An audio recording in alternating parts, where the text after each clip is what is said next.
umalis na sila nga hindi na umuwi nung pagtapos bili ng ulam, Sabado.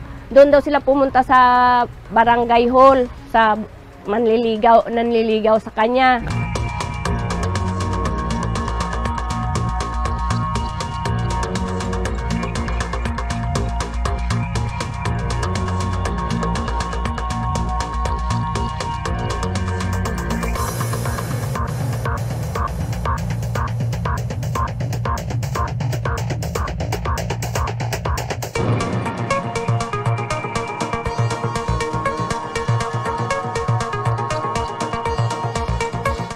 Chat-chat niya daw yun.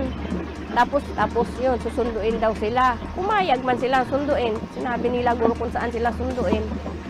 Ayun, nung sinundo sila, humama sila.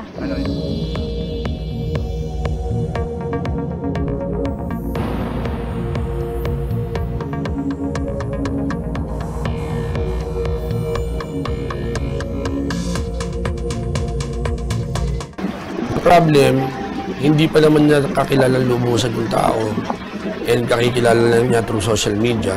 Yung kanilang kausap is a full-grown adult na ho, siya ho ay nasa tamang edad na.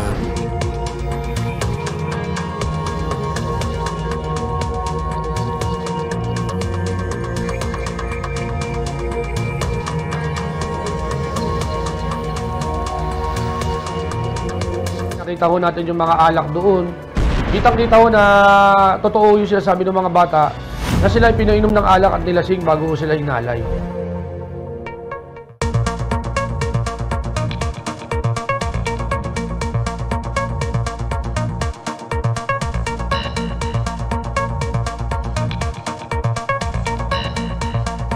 At tinakot po sila. Nandun na nagkaroon ng puwersa. Ang alam ko nga and pa yan, may patalim sila eh.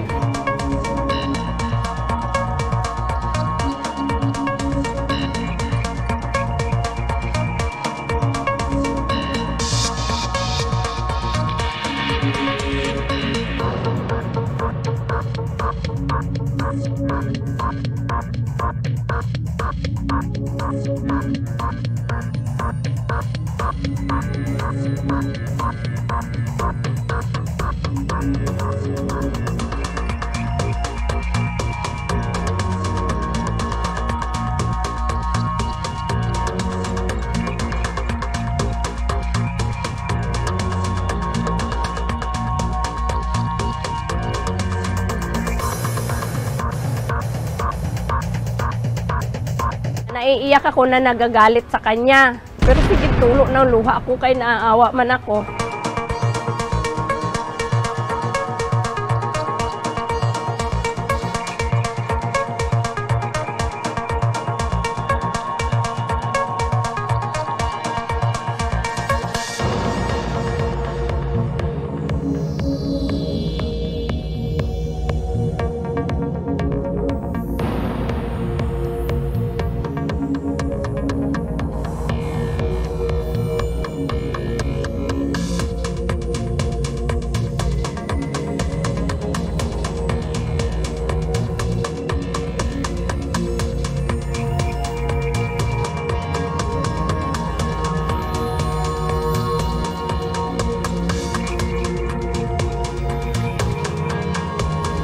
Totoo po ba siya? Totoo yun.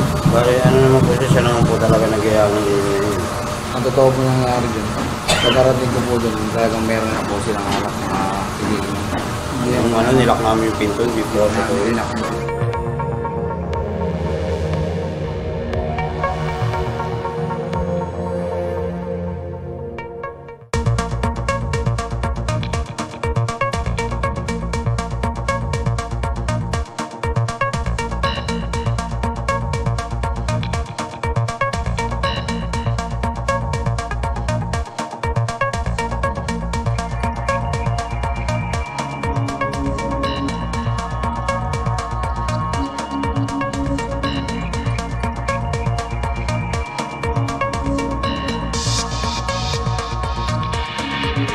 Tayo makipagkita sa taong hindi natin kilala, total strangers sa atin. Huwag mo tayo kagad maniwala na yung taong kausap natin totoo. And yung makinig sa payo ng magulang.